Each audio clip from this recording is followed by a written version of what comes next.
On va s'amuser beaucoup.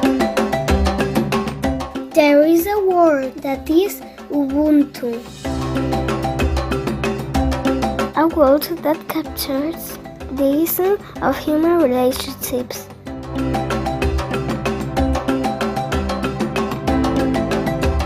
Ubuntu means that we are all united.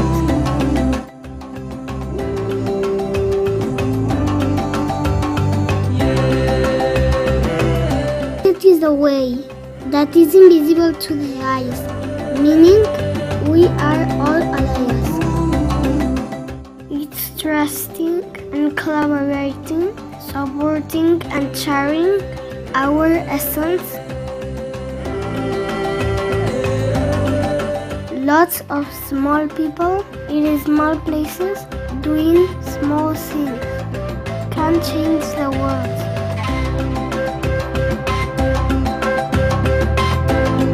Ubuntu!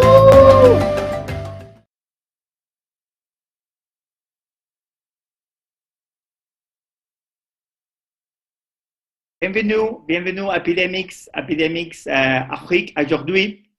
Bienvenue à Epidemics en français. C'est le 12e chapitre aujourd'hui et on est très heureux d'être avec vous.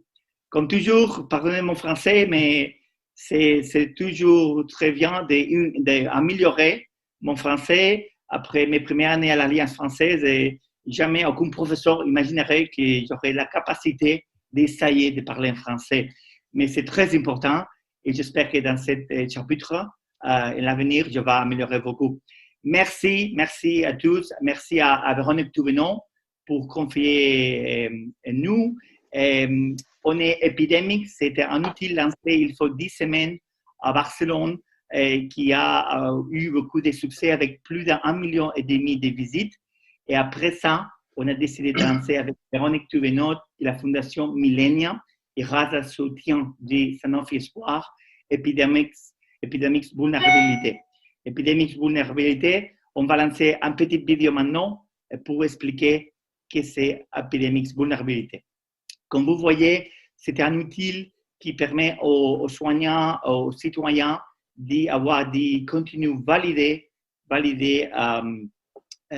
pour les institutions sanitaires et toujours avoir ces contenus pour Paris et banlieue, pour la Île-de-France, pour la spécificité des gens vulnérables. Et cet outil est totalement adapté chaque jour, chaque semaine, avec beaucoup de réseaux, des ressources nouveaux.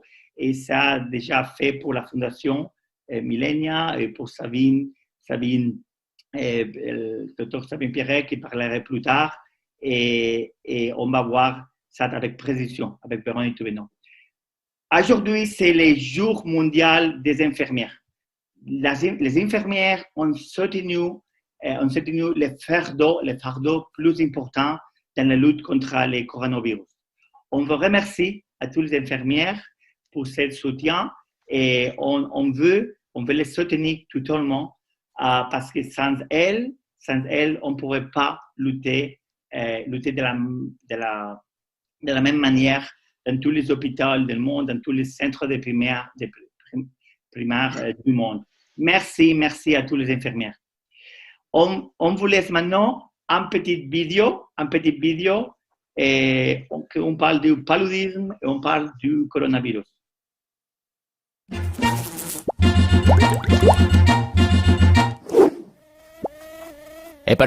Palu! Ouais, Corona. T'as vu ce que j'ai fait? J'ai enfermé les gens, j'ai mis l'économie par terre, partout on a peur de moi, le monde est à mes pieds, Palu! Oh, c'est bien ça, Corona. Tu peux pas redire autant, toi, hein? Dis-moi, Corona. Ouais. T'es là depuis quand? Depuis novembre 2019. Ok. Et t'as tué combien d'humains? Oh, je sais pas, quelques centaines de milliers, enfin pour l'instant, hein. Et on fait quoi pour te combattre? En attendant le vaccin, on met des masques et les gens restent chez eux. C'est moi le meilleur, je te dis. Je vois. Dis-moi, Corona, tu sais qui je suis? T'es Palu. Le paludisme, quoi. Après, Alors, je vais t'expliquer qui je suis vraiment, mon petit virus. J'étais là au temps des pharaons. Oui, bon. Ça fait un siècle qu'on cherche un vaccin contre moi. Ah oui. Je tue 400 000 humains par an. Des milliards depuis que je suis là. Ah oui, quand même. Et le truc le plus efficace pour me combattre, c'est la moustiquaire. Alors, je dois bien reconnaître que t'as foutu un beau bordel. Ah. Respect. Mais dans 3 ans maximum, mon petit virus, t'es mort. Ah bon? Contre les virus comme toi, on trouve toujours un vaccin. Et puis, t'as oublié un truc? Quoi? Le lavage de mains. Le lavage de... Pour te tuer, il se lave les mains. Avec moi, ça marche pas. Ah, pénible. Enfin seul.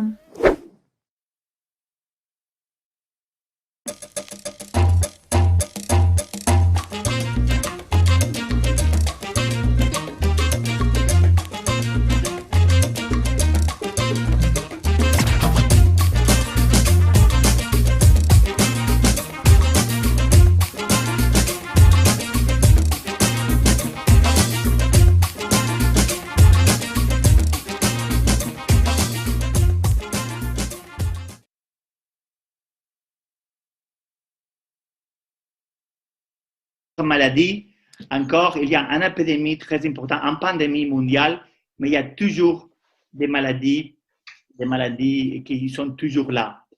Avec nous, Juan Burgos, médecin épidémiologiste, qui va introduire les speakers qui on a la chance d'avoir aujourd'hui. Juan. Merci Jordi et merci beaucoup pour l'introduction, merci beaucoup pour la vidéo. Avant de passer aux invités aujourd'hui, il faut bien souligner que la vidéo qu'on vient de voir là était produite par l'association Esprit Ebel, qui est une association qui travaille, qui a pour but en fait d'aider les jeunes issus des quartiers dans leur insertion sociale professionnelle, notamment à Paris. Et ils ont plusieurs projets, dont un projet qui s'agit de la sensibilisation autour de Palu dans les populations vulnérables. Donc, cette belle vidéo était produite pour eux, de leur part, et nous sommes ravis de pouvoir la présenter aujourd'hui ici. Donc, comme Jordi avait dit, le sujet aujourd'hui, c'est l'Afrique, notamment l'Afrique francophone. Et ça nous intéresse parce que, bon, jusqu'à présent, l'Afrique est toujours le continent moins touché par la pandémie de Covid. Et comparé à l'Europe, comparé à l'Amérique du Nord, le fardeau épidémique de la Covid en Afrique est beaucoup moins important, tant en termes de cas comme en mortalité. Donc, les raisons étant toujours pas claires, nous avons aujourd'hui un panel de spécialistes qui vont nous présenter de manière plus précise le contexte actuel de la pandémie dans les continents africains, plus précisément dans l'Afrique de l'Ouest, le Maghreb. Et avant de donner la parole à nos invités, Véronique Benoît va nous donner un peu le contexte, le cadre de notre intervention aujourd'hui. Merci beaucoup, Juan, et merci, Jordi. Je suis très heureuse de vous retrouver aujourd'hui pour ce deuxième web live Epidemics en français. Et effectivement, aujourd'hui, nous nous consacrons au continent africain francophone pour savoir où est-ce qu'on en est et avec nos experts. Je voulais juste vous parler rapidement de notre application web Epidemics Vulnérabilité que nous mettons à jour toutes les semaines. Et nous avons ajouté cette semaine une nouvelle section déconfinement que vous trouverez directement sur notre application avec les éléments pratiques liés au déconfinement en France, région par région, mais aussi catégorie professionnelle par catégorie professionnelle. Et nous continuerons à apporter des informations la semaine prochaine sur les masques, qui est une grande question en France. Donc, je vous joins à venir voir et visiter notre application mobile. Et je tiens à revenir sur les propos de Jordi Serrano-Pons. Et je voulais fêter une excellente journée des infirmières à Sabine Perrier-Bonnet, qui nous accompagne, qui est notre responsable Covid et qui est infirmière à la base, et qui fait partie de tous ces gens tellement dédiés pour nos vies, notre santé et pour que cette épidémie puisse nous épargner au mieux. Alors, aujourd'hui, je passe la parole à Juan qui va continuer et nous allons écouter notre premier intervenant. Juan. Merci Véronique. Et notre premier intervenant aujourd'hui, c'est M. Olivier Levard, journaliste, rédacteur en chef de 17 juin New Media et fondateur de Allo Docteur, qui est le sujet qu'il amène aujourd'hui avec nous. Allo Docteur est le premier site info, services et santé couvrant toute l'Afrique francophone. Et récemment, ils ont ouvert tout un volet Covid dont il va nous raconter maintenant de quoi il s'agit. Donc, je vous donne la parole, Monsieur Levar, et c'est à vous. Merci beaucoup, merci pour la présentation. Bravo pour votre français, bravo aujourd'hui. Vos professeurs de l'Alliance française devaient être très forts parce que j'ai tout compris. Oui, je vais vous parler d'allodocteur.africa. D'ailleurs, n'hésitez pas à y aller. Hein. Le nom est ce qu'il faut mettre dans votre barre de navigateur. Allodocteur avec un S à docteur .africa. C'est un site qui a maintenant quelques mois et ça tombe bien puisqu'on a officialisé le lancement cette semaine avec l'arrivée d'une application Android. L'idée, c'est que ce soit un outil pour les Africains pour s'informer sur leur santé. À notre sens, c'est un média qui manquait en Afrique. Nous, en fait, on a une boîte de production française qui est née dans le monde de la télévision. On fait une émission de télévision sur toute l'Afrique subsaharienne diffusée sur Canal+ Afrique qui s'appelle Bonjour Santé. Et l'idée est la même sur Internet en se disant qu'on va pouvoir toucher encore plus de monde, c'est de vulgariser le sujet de la santé et de le rendre accessible, de le rendre intéressant, de le rendre presque ludique. Alors évidemment, quand on parle de Covid en ce moment, ça fait peur à tout le monde et c'est pas ce qu'il y a de plus réjouissant avec la santé, mais on se rend compte, et d'ailleurs c'est une accélération, même si c'est une accélération malheureuse pour notre média, que plus que jamais on a besoin de vulgariser la santé, d'expliquer en quoi on est tous concernés et d'utiliser des mots simples pour parler de santé. Je vais tenter de vous partager mon écran. Si ça ne fonctionne pas, je vous invite à regarder en même temps le site, idéalement sur votre téléphone mobile, parce que c'est un site qu'on a conçu avant tout comme un site mobile, puisque sur le continent, comme ici en France d'ailleurs, on accède avant tout et de plus en plus sur Internet via un site mobile. Ben voilà, si vous voyez la page, vous voyez ce qu'on essaye de faire, c'est donner des conseils très concrets, notamment sur l'épidémie de Covid, de trouver des angles pour intéresser tout le monde à la santé. Là, encore une fois, j'espère que vous voyez le site, mais on a demandé à un rappeur marocain, puisque ici on est sur la page du Maroc, vous voyez qu'on est disponible dans beaucoup de pays, de nous raconter son confinement et puis de nous aider à faire passer des messages de santé publique, à savoir de respecter la quarantaine si et quand elle est nécessaire. On a fait peut-être une bêtise, comme beaucoup de médias, que ce soit ici ou sur le continent africain. On a parlé peut-être trop du coronavirus. C'est un tel événement dans le monde de la santé au début. Et aujourd'hui, on fait très attention de laisser la place à d'autres sujets. On parle du diabète, on parle du cancer, on parle du paludisme. On donne aussi des conseils, vous voyez ici, pour s'occuper des jeunes enfants. L'idée vraiment, c'est de couvrir ce sujet de paludisme, désolé pour le jargon de journaliste, mais de laisser la place à tout ce qui fait les sujets santé. Et on sait d'ailleurs que cette épidémie de coronavirus, on s'en occupe mieux si on n'oublie pas le paludisme, si on n'oublie pas l'hypertension, si on n'oublie pas tous de faire un peu de sport. C'est quelque part une épidémie qui nous met encore plus sous pression pour ne pas oublier le reste de tous les sujets de santé.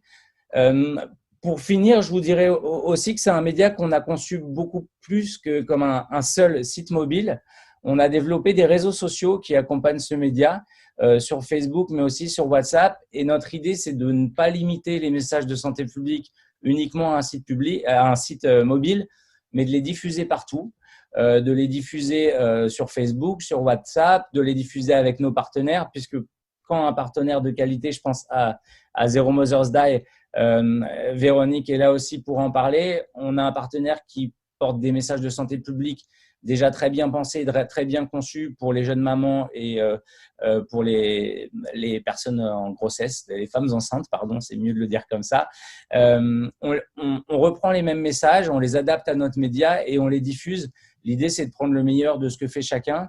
Et d'ailleurs, je vais finir par un appel. Voyez, alors nous, on n'a pas de concurrent. On est une plateforme, on a un outil pour diffuser des messages de santé publique. Donc, c'est notamment un appel à tous les médecins de qualité que je vois qui participent aussi à ce webinaire. Aidez-nous à diffuser des messages de santé publique. Nous, ce qu'on veut, c'est diffuser des messages avec des journalistes africains et des médecins africains. Donc, si vous avez des messages à faire passer, si vous acceptez de répondre à des interviews sur notre site, vous nous aidez. N'hésitez pas à nous contacter pour qu'on travaille ensemble. Toutes les coordonnées sont sur le site. Donc, voilà, rejoignez-nous, c'est une aventure commune.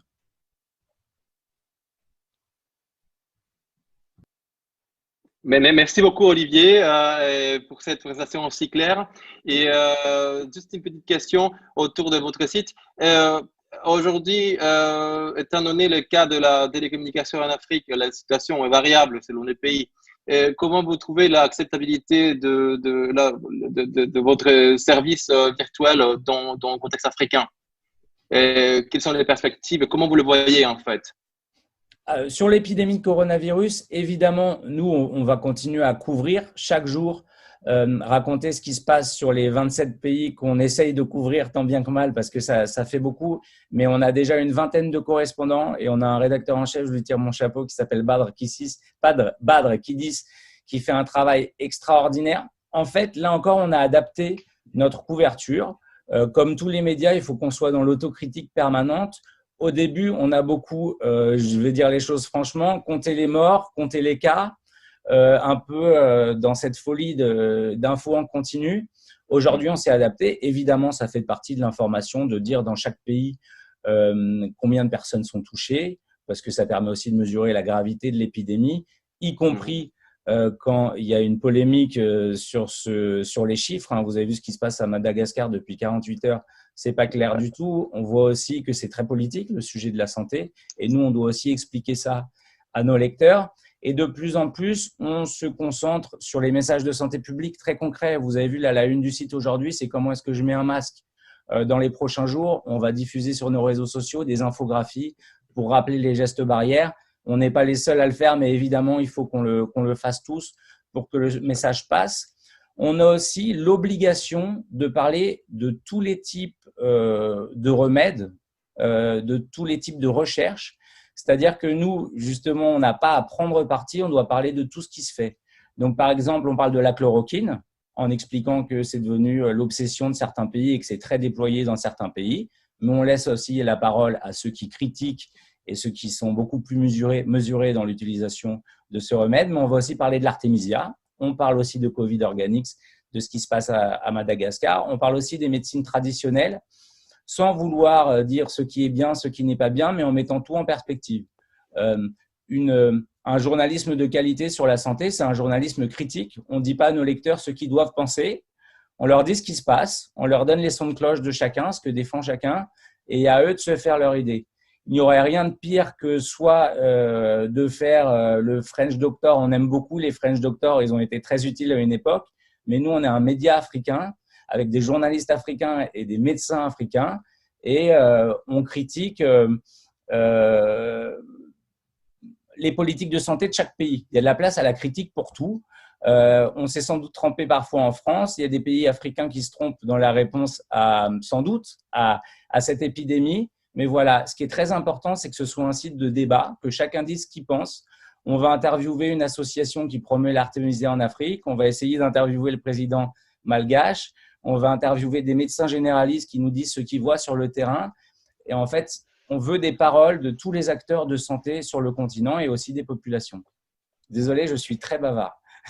Je vois bien ça, mais c'est très intéressant le sujet, c'est très intéressant ce que vous faites aussi. Donc, je pense que ça mériterait même toute une séance pour bien comprendre. Et on revient quand vous voulez. Donc, merci beaucoup, Olivier. Et nous continuons avec notre programme aujourd'hui. Et ensuite, nous avons Dr Madame Safia Toutiam, qui est médecin en santé publique, ancienne ministre de la Santé du Sénégal. Elle est basée à Dakar et aujourd'hui, elle est consultante internationale en santé dans les pays de l'Afrique de l'Ouest et va nous présenter un overview du cadre actuel, du contexte actuel de la Covid au Sénégal, avec un commentaire autour de la région de l'Afrique de l'Ouest aussi. Je laisse la parole, Madame Dr Thiam. Merci beaucoup. Je suis je suis secrétaire exécutive du Conseil national de lutte contre le sida dans mon pays. Donc, c'est l'instance qui coordonne la lutte contre le sida dans mon pays. Et donc, vous comprenez que je comprends très bien l'impact du Covid sur les autres maladies, parce qu'en ce moment, les services ne font que Covid. Alors, je vais rapidement vous donner la situation dans mon pays. Aujourd'hui, précisément, nous avons enregistré 1995 cas avec 37% de patients qui ont guéri et presque 61% de patients qui sont encore sous traitement. Alors, le taux de décès est très faible. Donc, nous avons 19 décès, moins de 1%. Alors, ces courbes résument un peu l'évolution de la maladie au Sénégal. Vous avez vu, le premier cas était un cas importé qui est arrivé le 2 mars au Sénégal. Et donc, si vous voyez la courbe en bleu, c'est le nombre de cas positifs jusque-là. Et vous voyez que ça augmente, la courbe regarde le ciel, donc ça continue encore à augmenter. En vert, vous avez les cas guéris. Donc, la courbe des décès donc, qui est toujours par terre. Donc, les cas actifs, c'est la courbe en jaune qui suit un peu le nombre de cas. Il y a un moment où les cas actifs étaient sous la courbe des cas guéris, mais après les deux courbes se sont recroisées. Je vais revenir sur l'interprétation de cette courbe. Alors, j'ai aussi essayé de regarder par semaine les cas cumulés, un peu pour essayer de voir si on peut avoir la courbe en cloche. Et donc, vous voyez, nous sommes donc à la première partie de la cloche. Nous espérons, parce que la semaine dernière et cette semaine, il y a une petite stabilité. Est-ce qu'on a atteint ou on va vers le pic de l'épidémie chez nous? Je ne sais pas. J'ai aussi essayé de regarder les tests. Mais voilà, donc ça augmente, ça se double chaque semaine, mais entre la semaine dernière et cette semaine, donc nous avons eu cette petite stabilité. J'ai essayé de regarder un peu les tests et les cas. Donc vous voyez, nous avons eu les cas qui commencent à sortir parce que nous avons aussi beaucoup élargi les tests de dépistage. Et voilà, donc ça c'est l'évolution des cas et en fonction des tests réalisés. Alors, en résumé, quelques points clés après 10 semaines, parce que nous sommes à la 10e semaine, nous sommes même à la 11e semaine. Donc, nous avons fait 10 semaines. Après 10 semaines, ce qu'on peut dire, c'est que l'épidémie au Sénégal, c'est une épidémie mixte. Il y a des cas importés, il y a plusieurs clusters et il y a aussi une transmission communautaire. L'épidémie prédomine à Dakar, donc les 2/3 des cas se trouvent à Dakar, dans la capitale. L'autre chose qu'on peut dire sur l'épidémie du Sénégal, c'est qu'à l'instar des autres pays de l'Afrique, la courbe elle est d'amplitude faible. Nous sommes à 10 semaines, à même 3 semaines dans les pays d'Europe, l'épidémie avait explosé, les cas c'était des dizaines de milliers de cas. Chez nous, toujours 10 semaines, donc nous sommes à moins de 2000 cas. La courbe, quand on voit l'évolution, elle est plus traînante, elle est plus lente. Et l'évolution des cas cumulés montre effectivement que nous sommes dans la partie ascendante de la courbe et peut-être qu'on espère que le pic de la courbe n'est pas très loin. Ce qu'il faut noter aussi, c'est le taux de décès qui est inférieur à 1%, qui est vraiment bas si on compare à la moyenne qu'on nous dit autour de 4 à 6%. La durée moyenne d'hospitalisation des personnes guéries aussi sur, en tout cas, l'étude qu'un professeur qui prend en charge les patients a parlé de 11 à 13 jusqu'à 15 jours. Les patients font cette durée à l'hôpital. Alors, comment on a organisé la riposte dans notre pays? Le premier cas, donc, j'ai dit, c'est début mars, le 2 mars. Donc, dès le 2 mars, il y a eu déclenchement de la riposte par le ministère de la Santé. Il y a eu un plan d'urgence multisectoriel avec plusieurs secteurs, la police pour les frontières, le secteur social aussi, une unité spéciale de coordination mise en place au ministère de la Santé. C'est le centre des opérations d'urgence du Sénégal. On nous dit que c'est le premier en Afrique qu'on a eu avec l'appui du gouvernement américain. C'est un centre qui a été mis en place juste après l'épidémie de Ebola.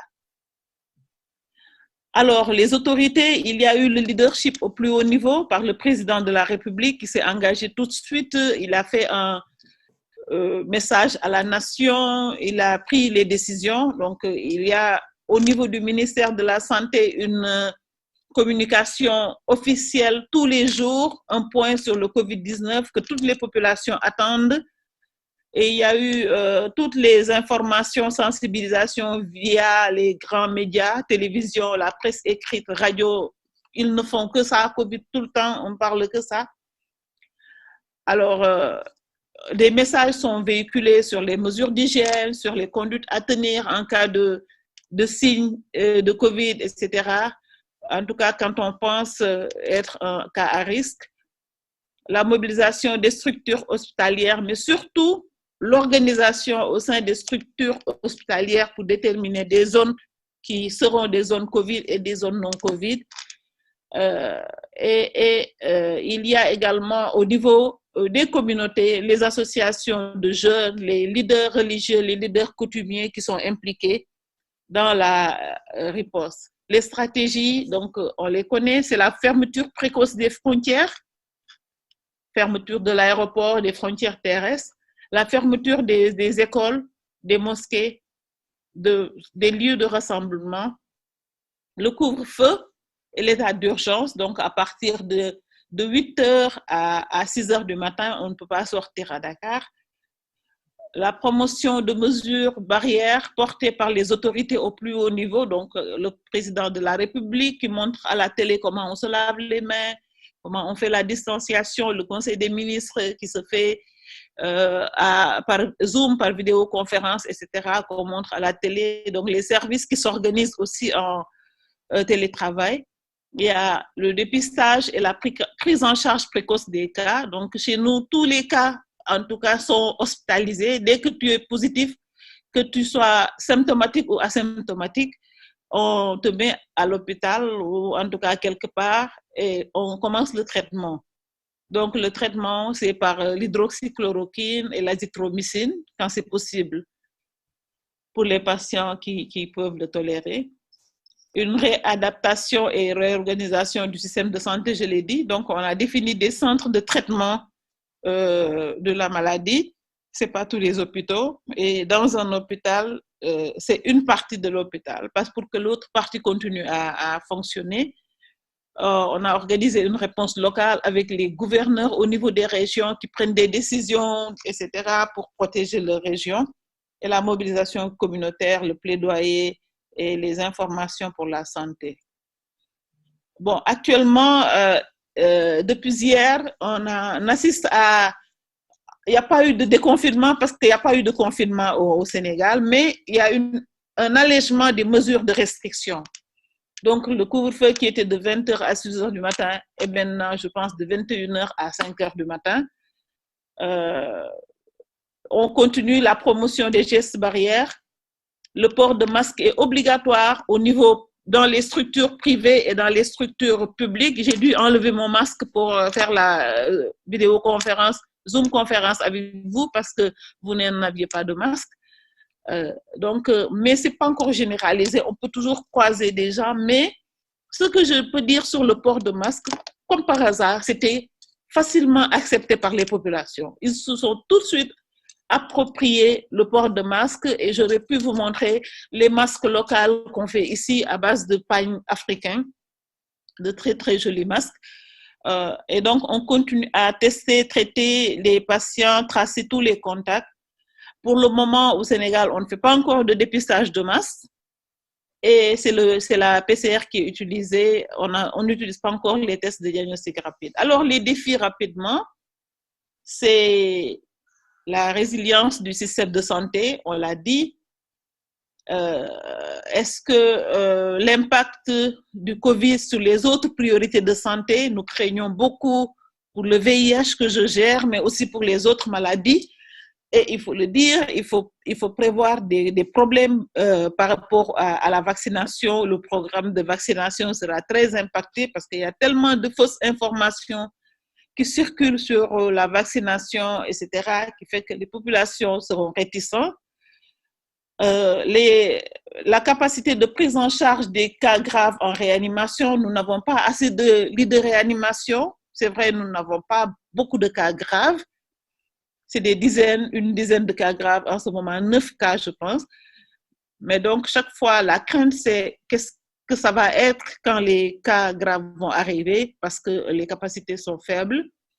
Un autre défi, c'est la protection des personnels de santé, surtout en dehors des zones Covid, parce qu'en ce moment, l'épidémie est en train en fait, le virus circule, on le sait, et donc aujourd'hui, c'est tous les personnels de santé qui doivent avoir du matériel de protection et le mettre systématiquement devant tous les patients.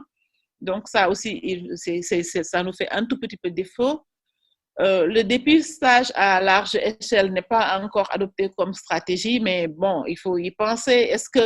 Je ne dis pas dépistage de masse, mais il faut en tout cas élargir les stratégies. Un problème qui est en train de se passer, c'est la stigmatisation des personnes COVID+. Alors là, c'est quelque chose qui peut arriver. Allô? On vous entend très bien. Très bien. Vous pouvez continuer, Dr. Tian. À un moment, je me suis dit, est-ce que j'ai ouvert mon micro? Est-ce que je ne parle pas dans le vide parce que je n'entends rien? Pas du tout. On vous écoute très attentivement.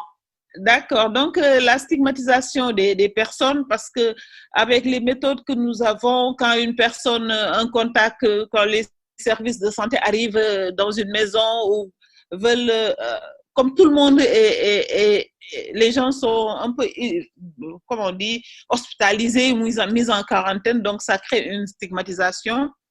Il y a un problème de communication parce que les gens ne comprennent pas toujours les termes techniques. Et donc, il y a beaucoup de fausses informations qui circulent. Il y a, en tout cas, à mon avis, beaucoup de choses qu'il faudrait faire pour simplifier les termes techniques pour que ça soit compréhensible pour tout le monde. Et également, réduire l'impact social et économique de cette maladie. Voilà ce que je voulais dire. Et donc, je suis disponible pour répondre à vos questions. Bon, merci beaucoup, Dr. Thiam. C'était très clair, très intéressant la présentation autour de toute la réponse au Covid déployée par le Sénégal. Et juste une petite question, brièvement. Est-ce que vous pouvez nous dire, là, un questionnement, parce que nous, on est au nord, on est en Europe, et on continue à voir les chiffres en Afrique, on voit bien que ça ne monte pas. Est-ce que vous pensez que c'est une épidémie en latence ou c'est vraiment quelque chose qui ne touchera pas tout à fait l'Afrique comme ça l'a fait dans les pays du Nord, par des raisons autres que la prévention que vous avez déjà mis en place? Je pense que si on regarde, moi, je pense que l'épidémie en Afrique ne va pas avoir la même ampleur qu'en Occident et en Asie. Quand je regarde, moi, l'analyse que je fais, quand je regarde sur la durée, j'ai vu que, par exemple, en France, je pense en Espagne, en Italie, j'ai vu les courbes. Au bout de la 3e semaine déjà, les cas étaient les cas étaient vraiment des dizaines de milliers ou bien des milliers de cas. Donc, quand on regarde cela, on peut dire qu'en tout cas, on n'a pas du tout la même allure. Et ce que nous craignons en Afrique, ça n'a pas l'ampleur et ça n'a pas aussi la gravité parce que nous n'avons pas beaucoup de morts également. C'est lié à beaucoup de choses. Mais comme on apprend en cheminant avec cette maladie-là, il a été évoqué la jeunesse de la population. En Afrique, tous les décès qu'on a eus, bon, c'est vrai qu'on a eu des décès assez jeunes quand même, on a eu des décès de 30, on n'a pas eu beaucoup de décès, mais il y a eu 2 personnes qui ont eu 37 ans. Sinon, le reste, c'était des personnes entre 55 et 75 ans. L'autre chose qu'on peut dire, c'est des hypothèses qui sont évoquées, c'est peut-être les antécédents de vaccination en Afrique et les antécédents d'autres comorbidités qui ont fait que peut-être que nous avons développé une immunité qui fait que le virus était un peu moins sévère ou je ne sais pas, je ne peux même pas dire à cause du climat, le virus est un tout petit peu atténué. Ça, c'est les virologues qui peuvent le dire. Mais ce qu'on observe jusque-là, c'est que ça traîne chez nous et ça n'explose pas. Et vraiment, il n'y a pas beaucoup de décès liés à cette maladie. Donc ça, c'est les observations pour le moment. C'est excellent. C'est très intéressant, Dr. Thiam, parce qu'effectivement, c'est ça qu'on observe ici en Europe, dans le Nord. Et on est très curieux par rapport au comportement de l'épidémie en Afrique. Mais bon, comme vous dites aussi, on apprend au fur et à mesure. On va voir où ça nous mène. Et notamment qu'aujourd'hui, ils ont mis en place des mécanismes de recherche, des collaborations ayant but par faire de la recherche et comprendre mieux comment ça marche dans toute la latitude, et comme ça, pouvoir faire une réponse globale à l'épidémie. Je pense que ça nous amène… J'ai dit, il y a une crainte, en tout cas, c'est un sentiment qu'on peut avoir. Aujourd'hui, l'épidémie circule, le virus circule dans notre pays et nous, la crainte, c'est qu'elle devienne endémique, qu'elle y reste. Elle ne va pas tuer beaucoup de gens, mais comme le palu est resté chez nous, comme la tuberculose est restée, donc ça, c'est quand même quelque chose à craindre. Je n'ai pas encore d'explication scientifique, mais à l'allure où, quand on regarde la courbe là, qui ne pointe pas, mais qui augmente petit à petit, on craint que voilà, ça peut rester aussi dans la durée et peut-être à terme avoir le même nombre de victimes, mais dans la durée. Exactement, c'est exactement ça. Nous avons besoin maintenant de faire de la recherche là-dessus pour comprendre mieux le comportement du virus, tant en termes biologiques comme en termes épidémiologiques, et pouvoir donner une réponse globale à la pandémie et prévenir de nouvelles épidémies à l'avenir. Et je pense que ça nous mène très bien à la suite de notre conversation aujourd'hui avec Madame Aïssatou Touré, parce que Madame Aïssatou Touré est la directrice de l'Alliance pour la recherche et l'éthique en Afrique, et elle est également consultante en recherche bioéthique. Basée à Dakar, je pense qu'elle pourra nous donner une vision plus large, plus claire autour de l'éthique, autour de la pandémie du Covid en Afrique, où, comme on a déjà vu, l'épidémie n'a pas pris l'ampleur qu'il a pris en Occident, pays du Nord. Donc, je vous laisse la parole, Madame Touré. Présentez-nous ce que vous amenez pour nous aujourd'hui. Merci de m'avoir invité à participer à ce panel. Je pense que j'ai eu la chance de passer après ma collègue Dr Thiam, que je salue bien au passage, parce que ça me permet de… Bonjour Aïssatou. Comment ça va? Ça me permet justement d'avoir tout le background qui est déjà établi. Et justement, vous avez enchaîné par la recherche. Je voudrais dire que pour me présenter également, c'est que en fait, j'ai été chercheur pendant 30 ans, immunologiste dans le cadre du paludisme. Donc, effectivement, je comprends bien les questions que se posent les chercheurs et autres à l'heure actuelle par rapport à cette maladie. Et je suis en même temps également membre du Comité national d'éthique pour la recherche en santé du Sénégal. C'est le comité d'éthique qui évalue tous les projets de recherche qui impliquent l'être humain et qui se déroulent au Sénégal.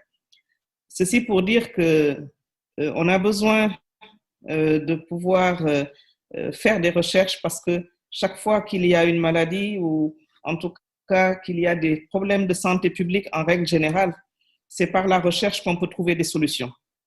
Ça, il faut le réaffirmer à chaque fois, parce que parfois, il y a des rumeurs également qui pourraient véritablement penser que voilà, la recherche est menée par d'autres, c'est une exploitation. Nous avons besoin de la recherche nous-mêmes parce que nous avons des solutions à trouver à nos problèmes.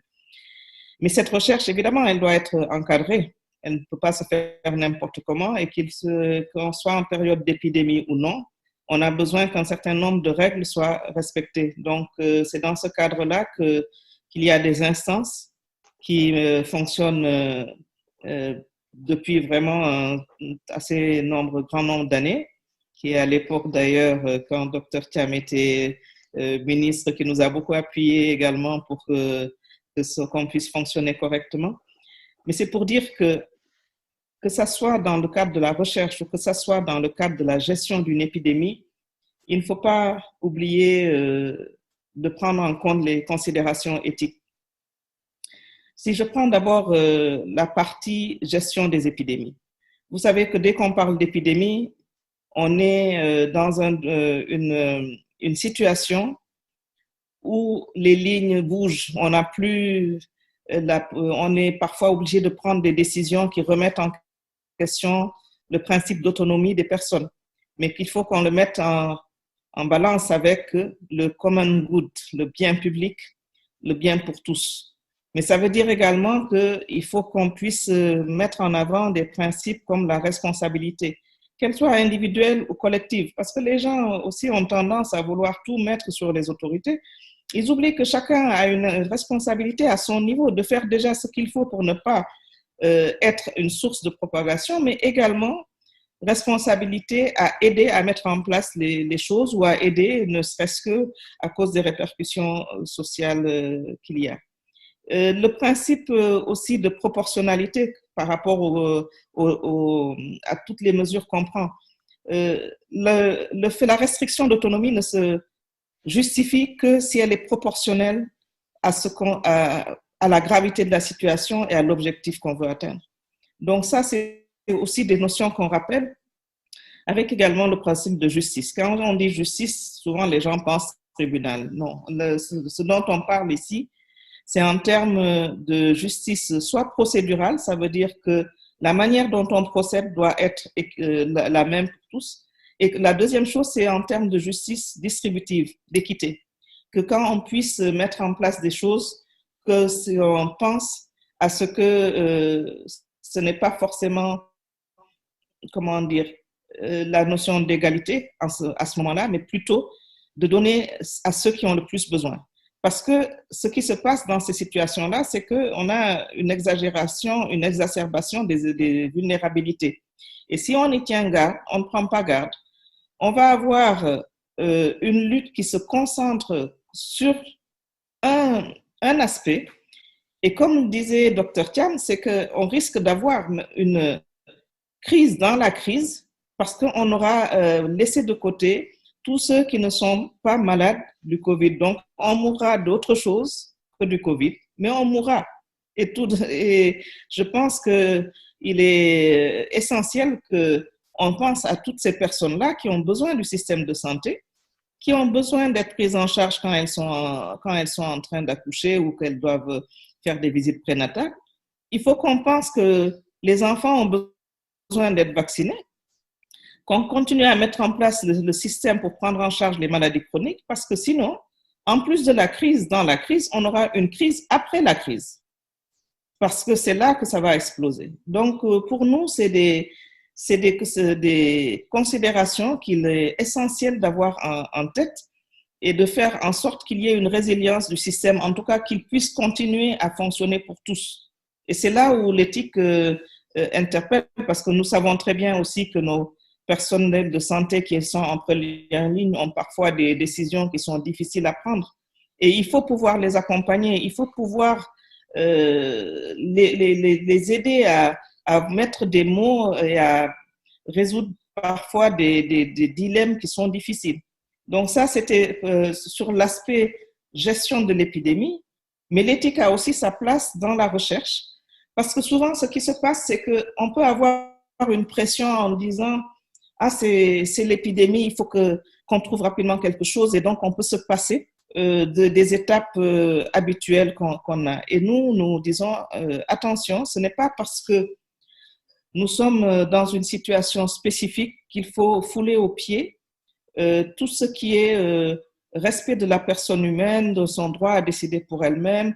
La recherche, elle doit être faite, mais il faut qu'on puisse garder un cadre pour évaluer cette recherche de manière à ce que ça ne soit pas au détriment du respect des êtres humains, du respect d'ailleurs de leur sécurité, parce que quand on dit recherche, on parle aussi certes de trouver une solution, mais ça veut dire qu'il faut qu'il y ait aussi des préalables en matière de sécurité du produit à tester et d'avoir des éléments scientifiques qui peuvent amener à penser qu'on va dans la bonne direction.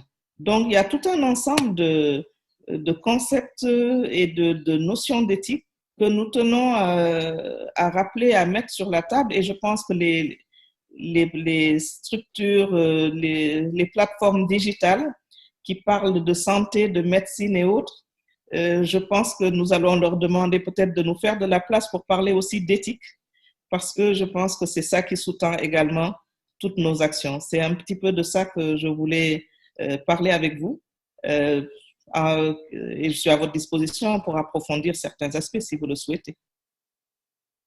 Merci beaucoup, Madame Dr Touré. C'est très intéressant en effet votre présentation sur l'éthique dans le cas du Covid. Et en fait, on a une petite question parce que ça nous interpelle aussi en Europe aujourd'hui. Il y a beaucoup de forums là-dessus. C'est en Afrique, là, prenant en compte les cas actuels de l'épidémie, quels sont les enjeux éthiques amenés par le Covid dans votre contexte, sachant que l'épidémie a le comportement qu'elle a et que pour l'instant, on est plus dans la veille que dans l'action tout à fait, même s'il y a des cas déjà. En 3 mots, quels seront les enjeux qui a amené le Covid, les nouveaux enjeux éthiques qui a amené le Covid en Afrique? Les enjeux, ils sont multiples. Certains ont déjà été énoncés. C'est d'abord le fait de pouvoir avoir un accès de tous les patients et pas uniquement des patients Covid au système de santé. Donc ça, c'est un enjeu, voilà. Et pour cela, évidemment, nous avons certes des moyens limités. Le personnel, il est concentré sur cette maladie-là. Mais en même temps, bon, nous avons apporté une approche qui jusque-là est de mettre en place des centres de traitement de l'épidémie qui soient spécifiques, comme expliqué, et des hôpitaux qui soient spécifiques. Mais le souci est que, certes, mais si le personnel de santé n'est pas disponible pour les autres parce que il est un petit peu orienté vers la gestion de l'épidémie, vous risquez d'avoir besoin du système et de ne pas pouvoir y accéder. Je prends aussi l'exemple du couvre-feu. Je peux comprendre l'intérêt épidémique de pouvoir diminuer les contacts, mais si on ne met pas en place une façon de gérer les urgences, vous allez avoir besoin de vous rendre à l'hôpital en pleine nuit, vous n'êtes pas véhiculé, il n'y a pas de taxi dans la rue, vous risquez de devenir une victime en fait du système mis en place pour gérer l'épidémie. Donc ça, c'est juste des exemples, mais on peut vous parler aussi du personnel de santé. Dans ce cas-là, l'éthique on va faire appel à une notion qui est la notion de réciprocité. Quand on dit réciprocité, c'est quoi? C'est que nous avons du personnel qui est en première ligne, qui est à risque de ramener le Covid chez lui dans sa famille. Ça veut dire que la société lui doit également quelque chose. Et c'est déjà le fait de le mettre dans des conditions minimales pour qu'ils puissent se protéger eux aussi et que si jamais ils attrapent cette maladie, qu'ils puissent être dans les conditions d'être pris en charge également correctement. C'est ce qu'on appelle la réciprocité. Donc, c'est juste quelques-unes des... C'est large, ouais, j'imagine bien. Mais il y en a vraiment toute une série. Hein. Il y en a beaucoup, j'imagine bien, et surtout que c'est de l'inconnu. Je vais en parler d'une parce qu'elle a une répercussion. Mais je pense que votre sujet, en fait, mérite toute une séance à part entière parce que c'est assez nouveau, c'est assez large. Et aujourd'hui, on a encore des intervenants qui vont nous apporter des informations. Donc, on vous remercie de votre présentation, de votre temps aussi. C'était très intéressant. Et nous continuons avec notre programme aujourd'hui avec Dr Hassani, Dr Karim Hassani. Est-ce qu'il est de retour? Il est de retour déjà? Et du coup, Dr Karim Hassani, il est médecin pédiatre. Et donc, pour le voir, on va s'envoler maintenant au cœur de l'Afrique. Il est au Congo, à Goma, juste à la frontière avec le Rwanda. Et il va nous présenter un cas de figure assez intéressant, que c'est l'épidémie du Covid chez l'enfant. Parce qu'il est pédiatre. Et il lidère en fait l'Alliance mondiale contre le cancer en Kinshasa, mais dans son profil de base, dans son métier cœur, en fait, il est pédiatre, et il n'y a pas mieux que lui pour nous présenter l'épidémie pédiatrique du Covid actuellement en Afrique. Donc, je vous laisse la parole, docteur Hassani. Merci beaucoup, Monsieur Juan. Et merci beaucoup à Dr Touré, à Dr Thiam d'avoir très bien introduit ce que je vais dire à propos de l'impact du nouveau coronavirus chez l'enfant africain. Merci pour avoir introduit ces notions d'éthique qui sont vraiment très importantes et aussi nécessaires pour pouvoir continuer cette prise en charge des enfants dans le côté impact direct et impact indirect. Et merci beaucoup à Dr Thiam d'avoir entamé donc une très belle discussion sur l'exemple du Sénégal par rapport à la situation de la prise en charge du coronavirus, du nouveau coronavirus en général. Et effectivement, je suis actuellement à Goma, à l'extrême est de la République démocratique du Congo, une ville frontalière avec le Rwanda, connue pour son volcan actif, et aussi pour les guerres successives et l'insécurité persistante dans la région des Grands Lacs. Bon, en fait, là, je suis donc manager du programme rétinoblastome de l'AMCC, Alliance mondiale de lutte contre les cancers. Et rétinoblastome étant le cancer de l'œil le plus fréquent de l'enfant, ça reste relativement une maladie rare, mais c'est une maladie qui atteint l'enfant très jeune, en âge préscolaire. Ces cancers est guérissable dans presque 100% des cas dans les pays à haut revenu, et ceci depuis déjà plus de 30 ans. Malheureusement, chez nous, en Afrique subsaharienne en particulier, ce n'est pas le cas. Et la réalité est tout le contraire. Donc, nous parlons ici d'environ 1500 nouveaux cas de ces cancers en Afrique subsaharienne, pour lesquels la mortalité est encore très élevée. Et presque tous meurent et la guérison est estimée à moins de 20%. En fait, le programme rétinoblastome de l'AMCC vise à appuyer les équipes de médecins et paramédicaux qui travaillent en Afrique subsaharienne pour améliorer donc la survie de ces enfants qui souffrent de cette maladie grave mais curable. Bon, ce que je peux dire en plus, c'est que par rapport à ces programmes qui visent à terme à appuyer environ 25 pays africains, francophones, anglophones et lusophones. Et je peux conseiller donc pour plus d'informations sur ces cancers de l'œil de l'enfant et sur le programme rétinoblastome, de visiter donc le site internet de l'AMCC, c'est cancer-amcc.org. Alors pour revenir sur le sujet de ce jour, je voudrais dire qu'en ma qualité de manager opérationnel de ce programme, nous sommes donc appelés à contacter différentes équipes partenaires se trouvant dans plusieurs pays africains pour suivre donc l'évolution de la situation de la prise en charge des cancers des enfants en général et du rétinoblastome en particulier. Alors, nous passons parfois du temps à discuter à travers des réseaux sociaux, à travers le téléphone, avec différentes équipes. Et ce que je peux dire en général de l'enfant africain, c'est que la situation peut être qualifiée comme un peu homogène, c'est-à-dire que l'on voit presque la même chose partout, mais avec quelques particularités dépendant des réalités de chaque pays ou de chaque région. Alors, en général, la situation en Afrique est marquée par une contamination relativement faible jusque-là, comme on a pu donc le noter avec Dr Thiam tout à l'heure. C'est une contamination relativement faible.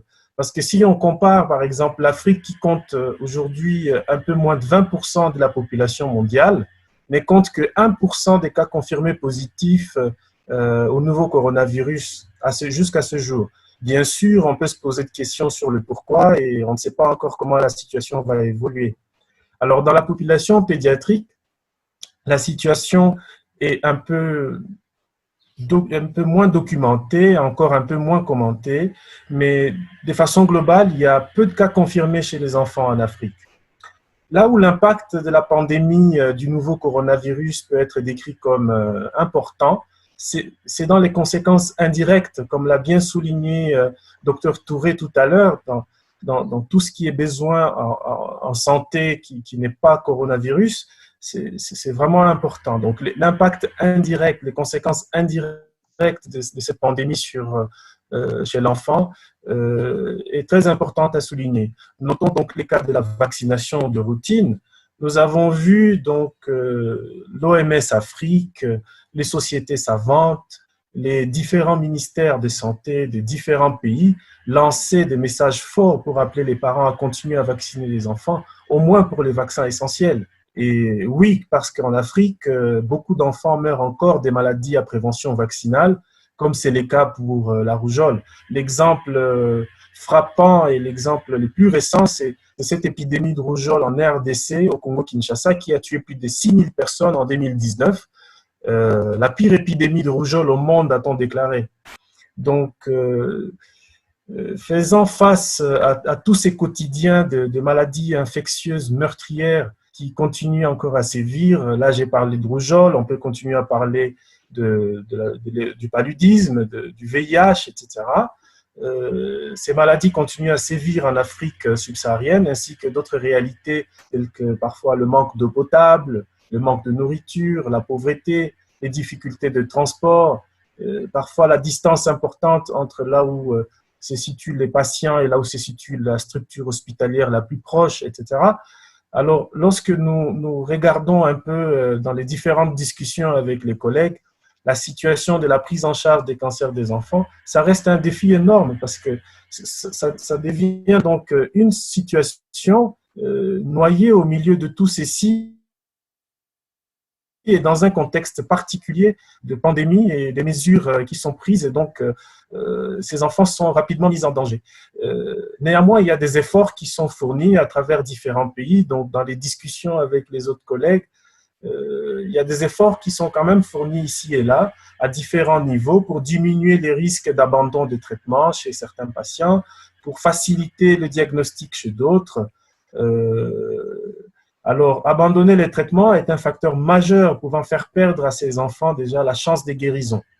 Alors, par exemple, nous avons vu dans certains pays qu'il y a des autorisations de circulation pour raisons de santé à des familles qui sont données lorsqu'une attestation médicale de leur médecin leur est présentée. Et effectivement, ce sont des collègues de Sénégal qui nous ont fait part de ça, et d'ailleurs aussi.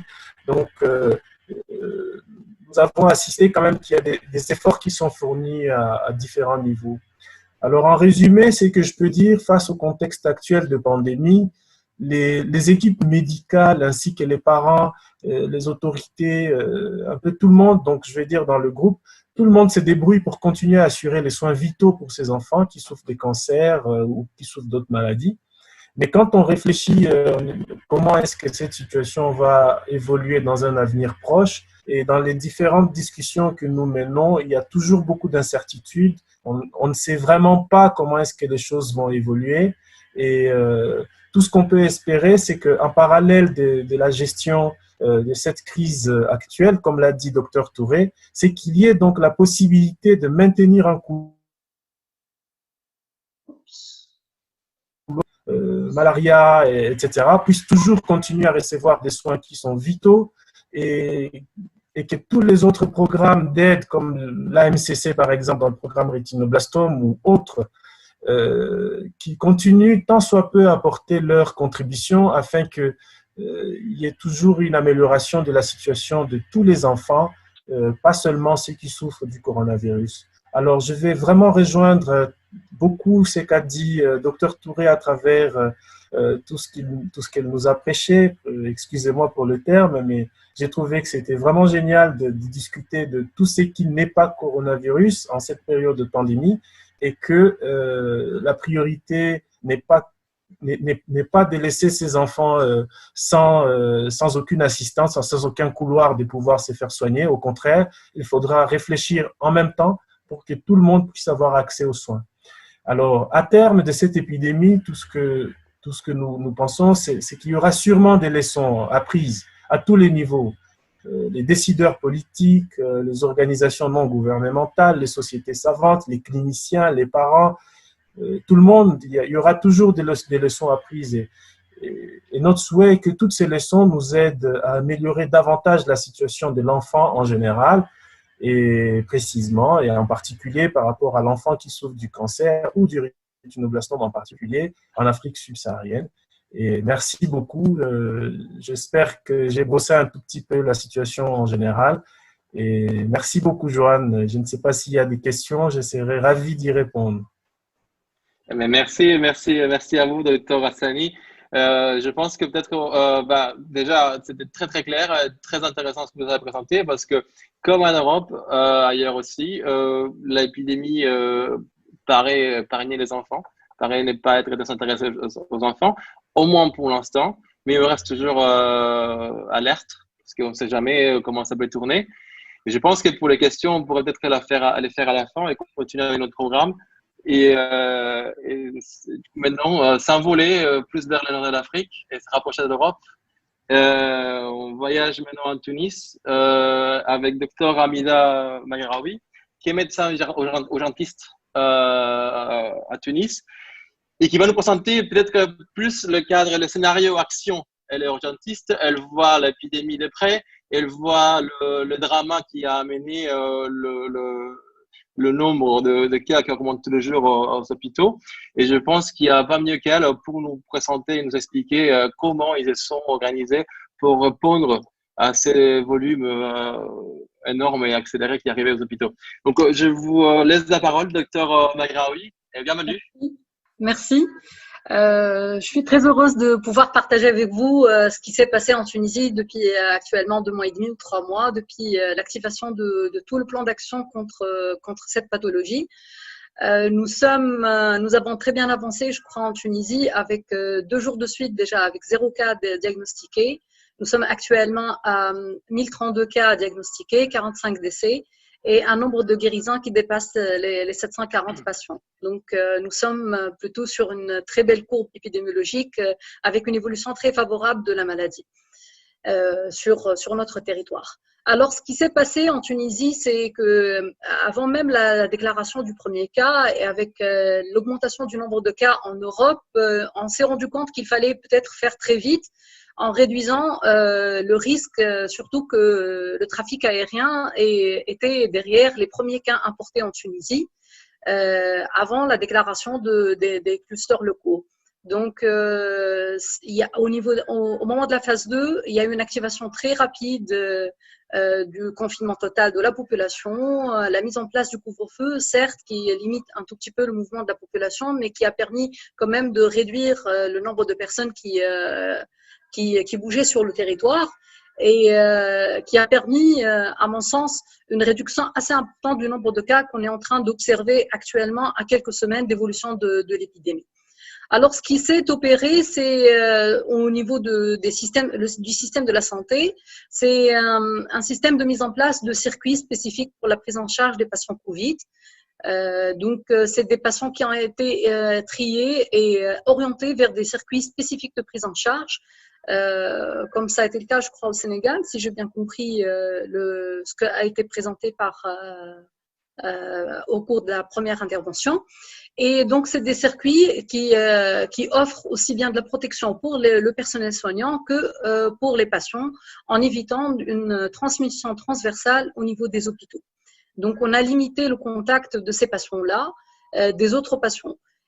Toutefois, il faut quand même rationaliser un tout petit peu en disant que le nombre qu'on avait eu quand même de malades n'était pas aussi important que ce qui était prévu initialement. Donc, je crois que les mesures de confinement ont aidé vraiment largement à réduire ce nombre-là et à nous permettre de rester dans les normes possible de travail, aussi bien pour les services des urgences que pour les unités de réanimation, surtout qu'on ne dispose pas réellement d'un nombre de lits de réanimation assez important sur tout le territoire tunisien. C'est un nombre qui est très réduit comparativement à ce qui existe en Europe ou aux États-Unis. Donc, c'est un nombre qui n'aurait pas pu supporter un afflux massif de patients graves, le cas échéant.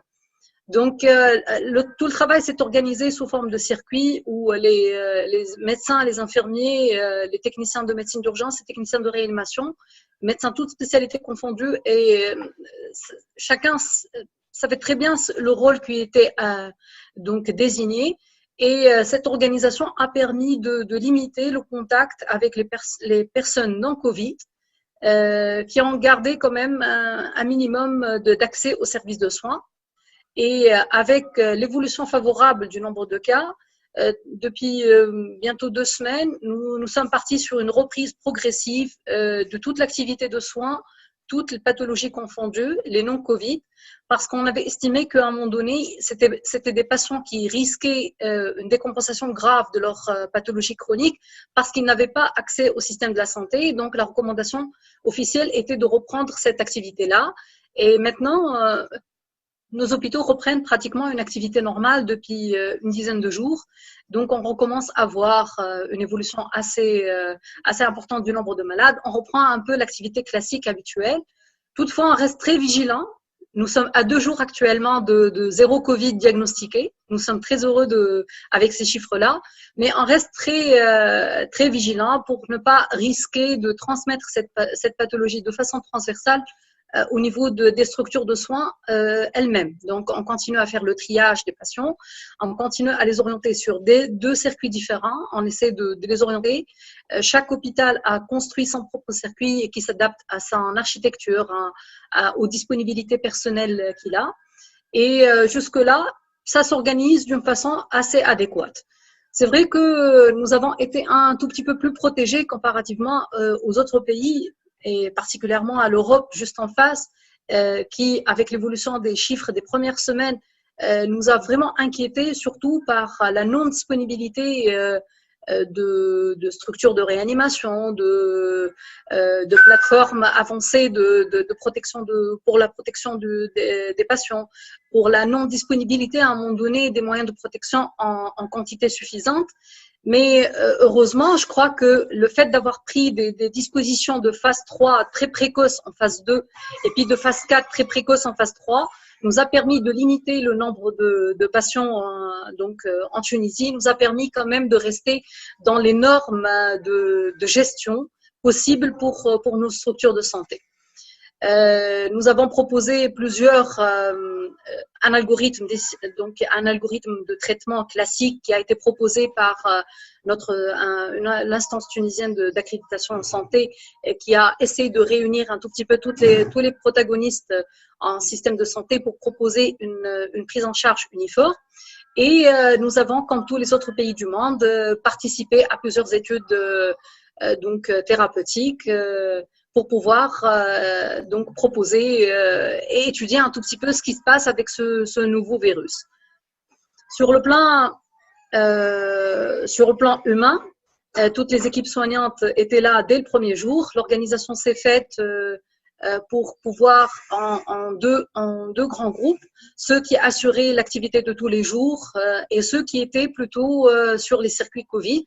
Et là, c'était une organisation en travail de cohorte qui travaillait une semaine, puis partait pour se reposer en autoconfinement et prélevés par la suite pour être sûr qu'ils n'ont pas été contaminés lors de leur travail lors de leur travail sur les circuits de la Covid. Donc, c'est vrai qu'on a un tout petit peu élevé de soignants qui ont été contaminés, mais je crois que c'est un exercice auquel tout le monde a été soumis cette fois. C'est un exercice auquel on n'est pas du tout habitué, surtout avec tout ce qui est manœuvre d'habillage et de déshabillage qui sont complètement différentes de tout ce qu'on avait appris avant, avec des mesures quand même sanitaires qui sont relativement draconiennes par rapport à un risque qu'on ne connaît pas vraiment très bien. Et donc, c'est des soignants qui ont été infectés, mais là, qui sont en train de guérir de cette maladie, un peu comme tout le reste. Pour la réanimation, donc, je ne vais pas m'étaler, ce n'est pas vraiment ma spécialité. Moi, je suis urgentiste. Donc, on a géré, les unités de réanimation ont géré des malades relativement graves, avec des syndromes de détresse respiratoire aiguë qui ont nécessité l'oxygénation, un cas de poumons artificiels qui ont nécessité le recours aux thérapeutiques antivirales et aux thérapeutiques donc déjà proposées dans différentes études. Et certains malades de réanimation ont échappé. On ne déclare pas jusque-là beaucoup de décès. On déclare sur les 1032 cas, 45 décès. Nous avons une mortalité de l'ordre de 4%. Mais ceci dit, même les 4% ne sont pas extrêmement augmentés par rapport aux attentes avec lesquelles nous sommes partis en début d'épidémie. Sinon, pour les fonctionnalités d'organisation, c'est des cellules qui ont été créées dans chaque hôpital, qui organisaient le travail, la distribution du matériel de protection, l'organisation des locaux, donc la gestion de l'architecture de beaucoup d'hôpitaux qui n'ont pas été du tout préparés pour faire ça, et qui ont fait que ces cellules ont fait que on a pu donc très rapidement limiter le nombre de contacts de patients Covid plus avec les Covid moins et de limiter la transmission transversale. Parmi les autres particularités dont l'expérience tunisienne avec la Covid, c'est tout l'effort qui a été déployé par la société civile pour apporter beaucoup d'aide pour gérer cette crise sanitaire inédite.